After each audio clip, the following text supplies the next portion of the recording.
Okay, so tonight for the Bridges Beyond Bars live event from Trigger to Choice, we have a pre-recorded interview with the wonderful Danny Thomas. Thank you for taking the time tonight to join me and tell a little bit of your story, Danny, first off.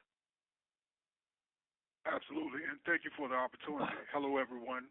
My name is Danny Thomas. I am a certified peer recovery specialist at the RIDUP program. RIDUP stands for Residential Illicit Drug Use Program, located at Greensville Correctional Center.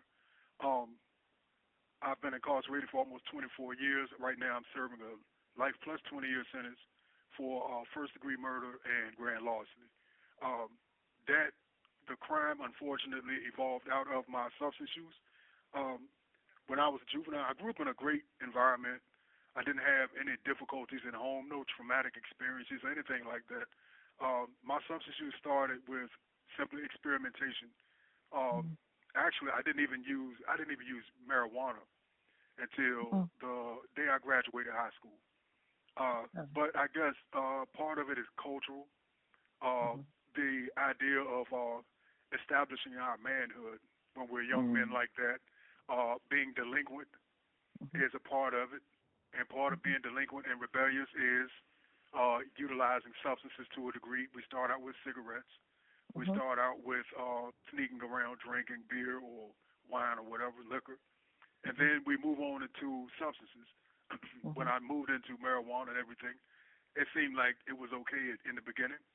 Mm-hmm. I went off to the United States Army, came back, started working, had a great job, had a girlfriend at the time that was living with me, uh, had created some bills for myself, bought Mm-hmm. a couple of vehicles, everything was going well.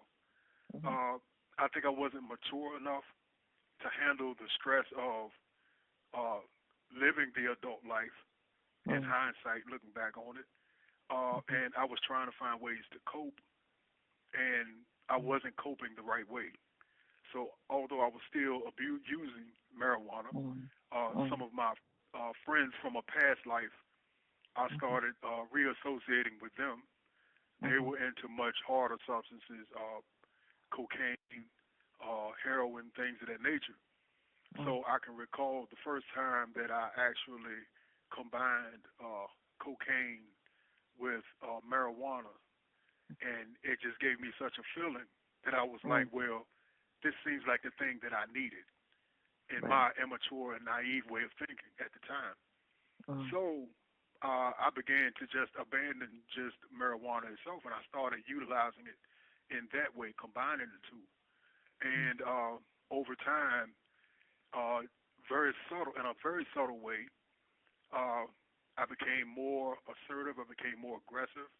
I became more dependent at the same time. I became delinquent on my bills. I was having difficulty at work, difficulty at home.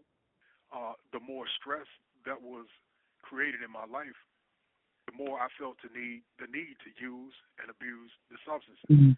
So as time went on, I continued to use, and it evolved to the point where everything just spiraled out of control. I found Can I myself ask a back at home. question?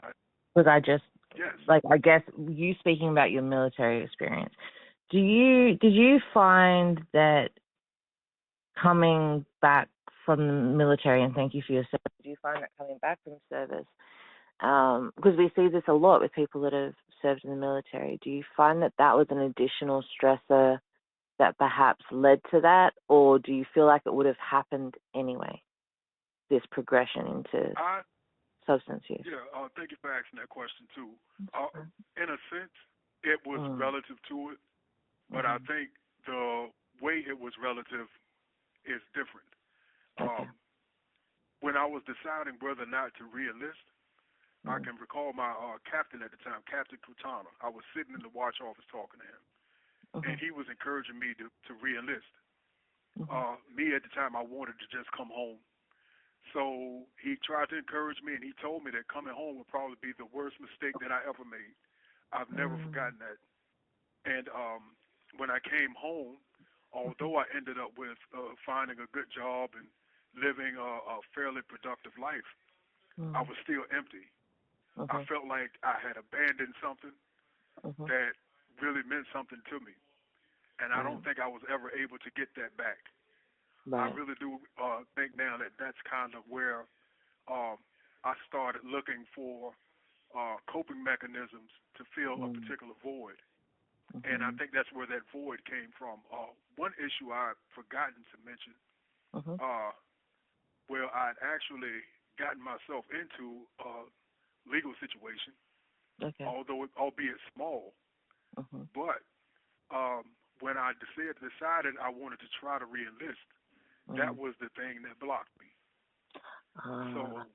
when I Okay. found that out, Mhm. that just it just completely destroyed me, Well, it's a on the trigger, right? inside.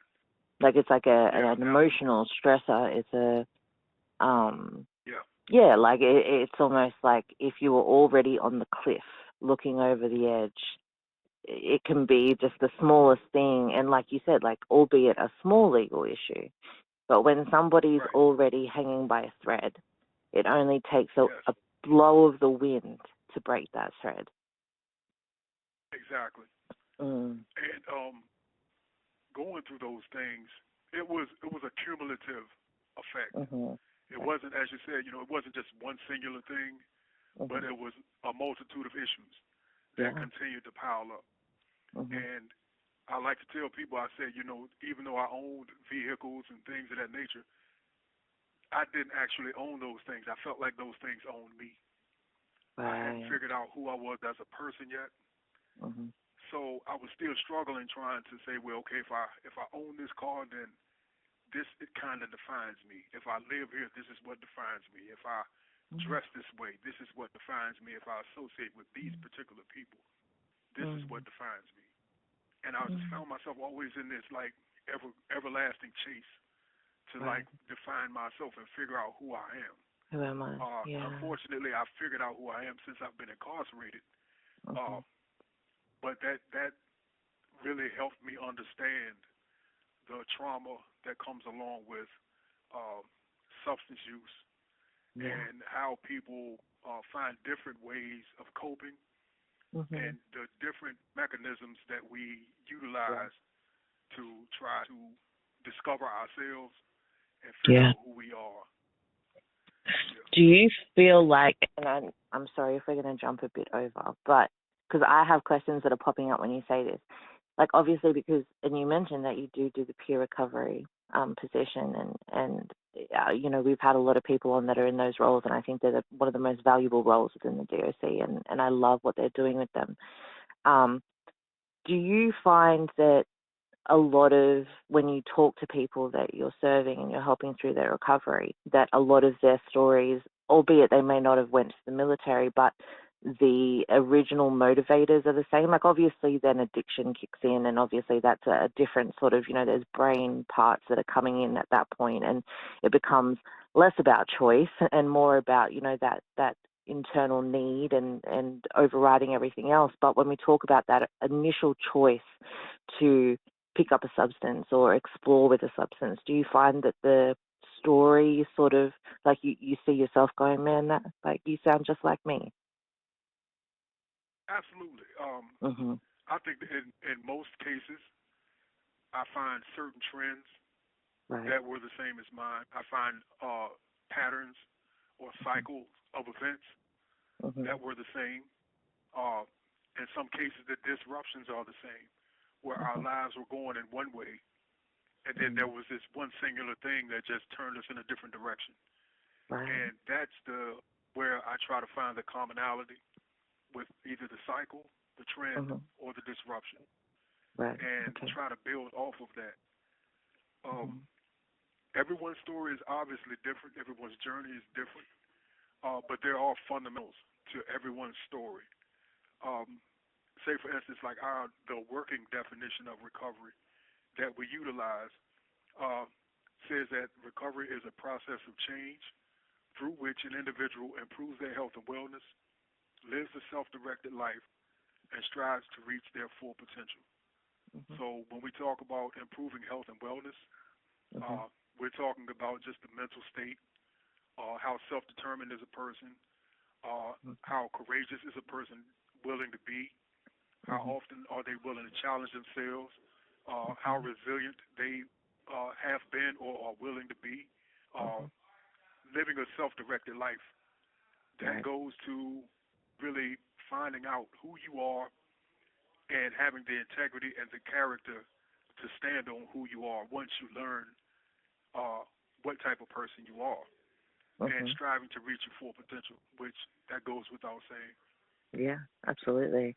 I think it almost becomes an identity thing. I mean, I've never struggled with substance use, God willing, but Right. like it's something, and I've had lots of conversations, and I think this is why I was so passionate about getting some people that have had both lived experience and professional experience, because people need to understand, right? Like whether we've got a coworker or someone in the community or a loved one that has or did struggle, it is something that I think we all benefit from understanding, and that self-determination piece and almost taking back control of your life and your choices and understanding that you are strong enough to make the choices, that that Yeah. addiction part isn't just, it hasn't just taken the steering wheel and is just guiding you through life and you're just along for the ride. Like you can kind of get back into the driver's seat and start to, but it's Right. going to be hard, like you're saying. You talk about resilience and you talk about your strengths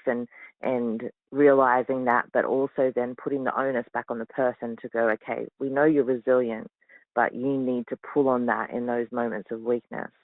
So I guess for me, like, how do you, and I'm sure like you haven't always been at this point, right? So like when you entered the system, were you still using? Like, what does your recovery journey look like for you? Uh, I was fortunate in a lot of ways. Definitely having my family on the Mhm. top. That was a very great. That was the X factor, I would like to say. Um, Secondly, uh, my upbringing.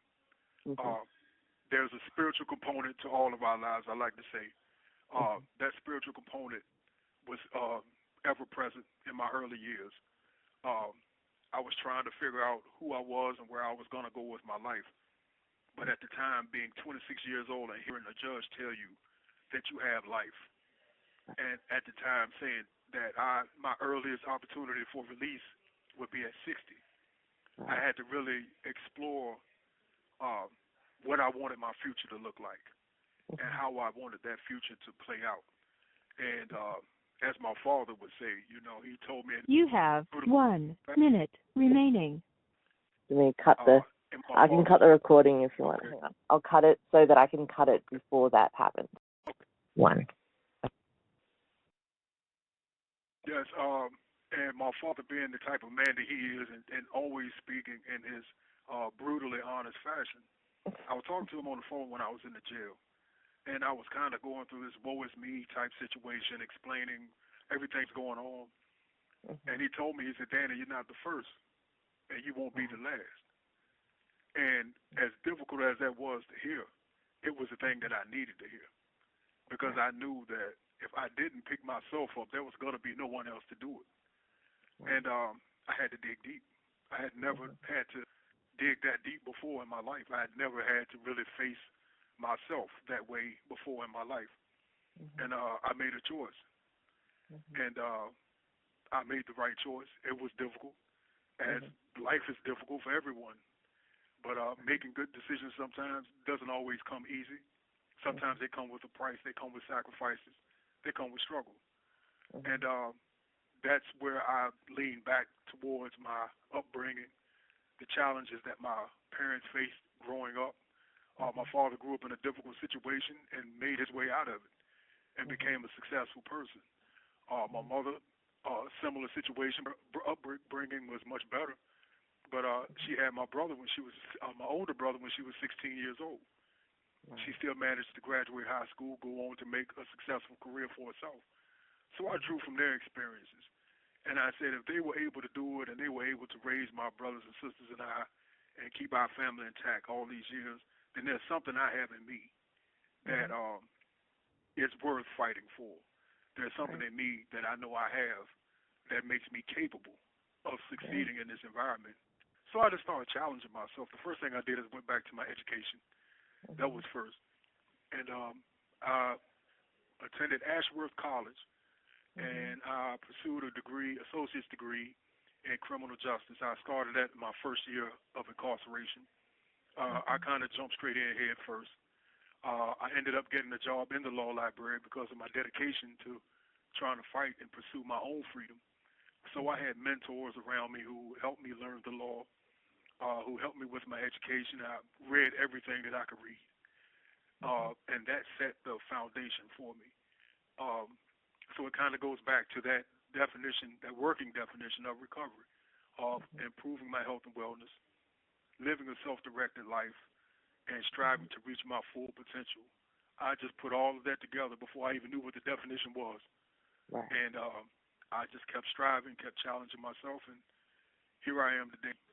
And I don't think I would be in this position if I hadn't taken those steps back then.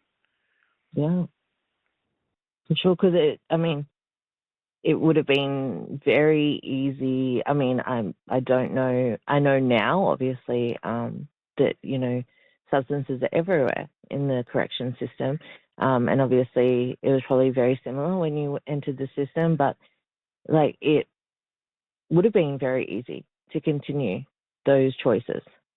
Absolutely.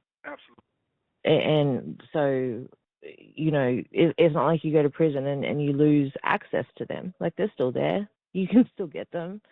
Absolutely. So, yeah, and without having, and I'm sure that there wasn't a lot of the additional sort of help that there is now. Like, that's been a movement in process in Virginia in terms of the prison system and drug programs and peer recovery specialists, especially like that's very new in the DOC system. So, obviously you did it without a lot of the help that people do have access to now, which is a testament to you.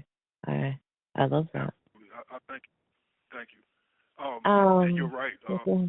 We didn't have those type of conversations back then, or programming. So Yeah. whatever we did back then for ourselves, we had to do it for ourselves. Right. Yeah. There's a massive amount of self-determination and will.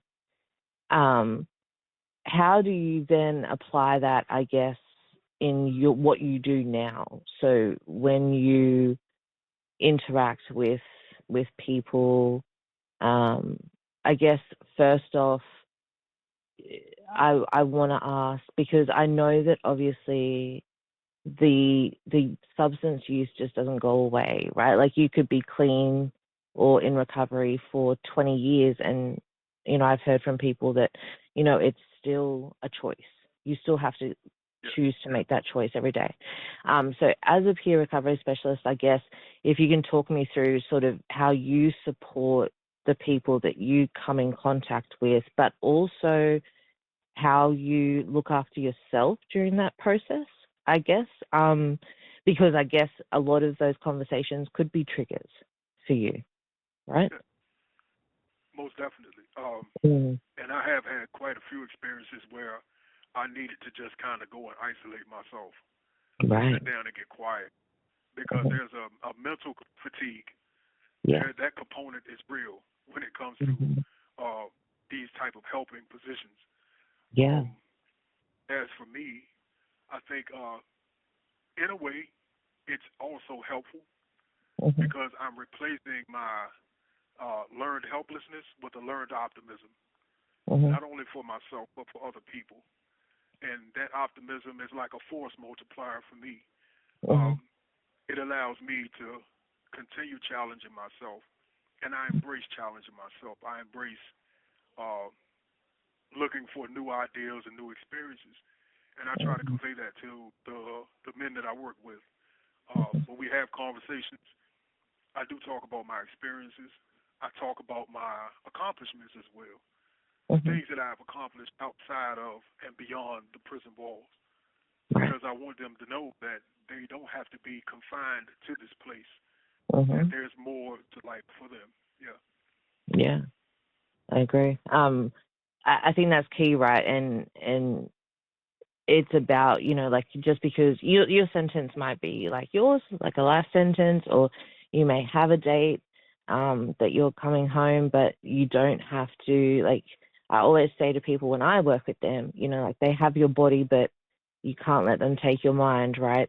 And so it's a piece where it's like you don't have to give them everything, and I think that's powerful. So I guess I wanted to ask you as well because we've seen a lot of movement in the substance use area within the DOC, but obviously, and for those that don't know, I guess if you can, there may be people that are tuning in that don't understand what the qualifications for the RIDUP program are.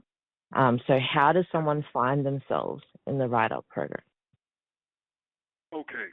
The RIDUP program, if you have what we call a significant event, which is an overdose, or there's an appearance of an overdose where you're having to be given Narcan. If a person is given Narcan, they automatically qualify for the program, regardless of the circumstances. If a medical professional, healthcare professional, whoever, gives them Narcan, then they're automatically suitable for the program. Then they go through an institutional classification situation where there's a recommendation. That recommendation goes up the chain of the institution. Then that recommendation makes its way to the staff here at RIDUP, and then they make a decision whether or not the person is suitable or not suitable. And if they determine that they're suitable, then they're put on the list, and then they're subsequently brought to the program. So is it mandatory or voluntary? Yes, it's mandatory. Okay. Which is one of the things I would like to see change. I would like to see that if people want to enter the program before that event occurs, I think it would be much more motivating for them. And much more motivating for some of the men who were mandated to come against their will. Yeah. I can imagine that can be quite challenging. I would assume, like I know myself, I've had to very quickly learn that you can't force someone to take help if they don't want it. So do you find that anyone comes into the program and doesn't want to get better? Like, how does that, do you then take a position of trying to convince them that they want to get into recovery, or like, how do you approach that conversation? Right. We believe we're trained into this concept of the dignity of risk, meaning that even though we may not agree, that person has every right to refuse treatment. They have every right to be ambivalent. They have every right to be resistant. Right. Our job is to roll with that resistance. Okay. Be right there with them where they are. Okay. The reason why that's so is because resistance in itself is a form of power, is a form of self-determination. So if we can get them to flip the polarity, so to speak, to where they go from being resistant to being insistent, then that same power just goes in an opposite direction, if that makes sense. Yeah, so absolutely. We don't push against them, right? Yeah, you kind of just we just make sure we stay there. recognize it as a strength, I guess. Like you kind of almost like be like, yeah, like you've already got it in you. Like look how much you're giving to me in terms of not wanting to do this. And yeah, that's an incredible perspective because I wouldn't have even thought of that. I guess there may be people that are tuning in that, like we have people tune in that aren't related to the criminal justice system, or perhaps they've got someone that has come home addicted to substances, or perhaps they have someone in their life that just uses or misuses substances. What, I guess, advice would you give somebody that is supporting someone, not like from more of a non-professional perspective? What would be your sort of advice? Yes. Two things. Understanding that dignity of risk, meaning that as difficult as it is, they have to be able to make their own decisions. Right. And two, we have to be non-judgmental. Right. If we appear to be judgmental, then that's going to only make them that much more defensive. which is going to make them much more resistant. And then the stress of being resistant is going to exacerbate the use. Right. Thirdly, one more thing is try to avoid stigmatizing language. Okay. Junkie, crackhead, loser, Right. things of that nature. Yep. Because they will internalize that. And as a defense mechanism, they will kind of embrace the idea of being that. Right. Just be That be labeling theory. Right. Exactly. Labeling theory. Exactly. Be Yeah. there for them as much as possible. Be firm. Yep. If they need money, find out why. Try not to be the catalyst for the use, but be firm as well. Yeah, be firm. Right. I guess that piece on control, right? And I think my background being in sort of trauma and mental health and a lot of that, loss of agency and loss of control, I think is really key. Is that especially in an environment that is tumultuous, sometimes that choice to pick up a substance may be the only choice that person feels like they have full agency over. Right.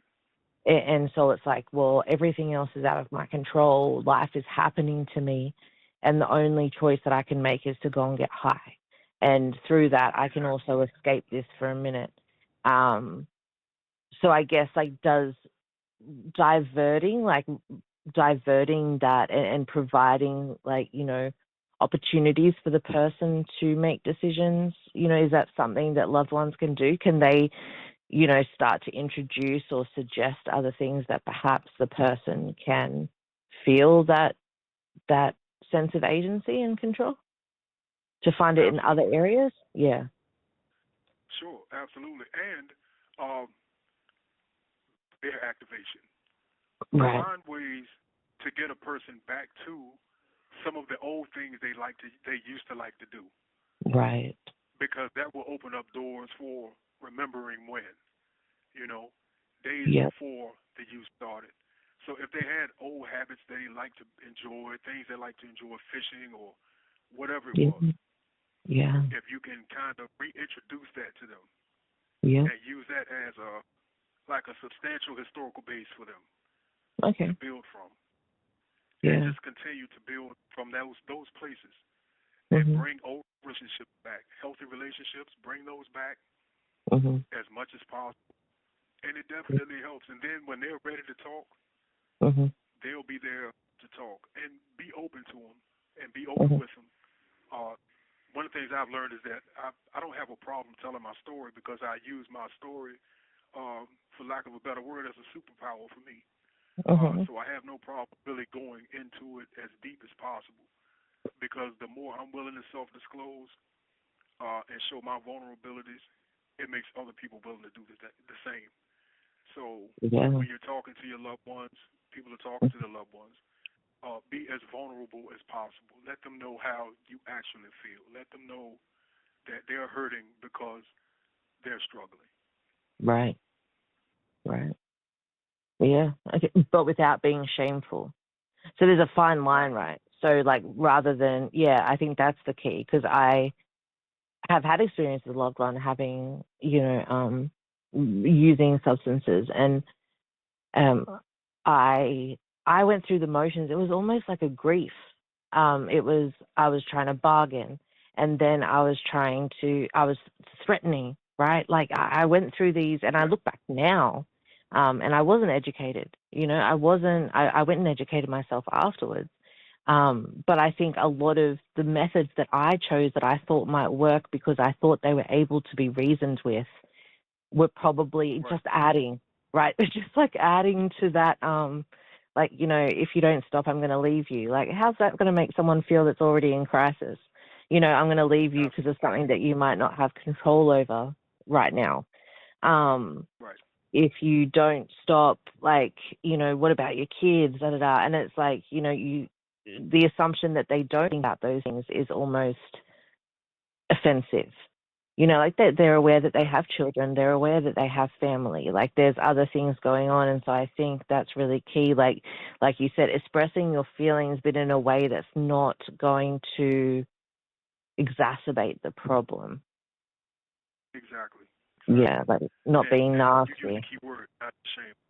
Right. Yeah, no shame. Don't make them feel shamed or guilty, because don't make them feel as if that they're the reason why you're hurting. Right.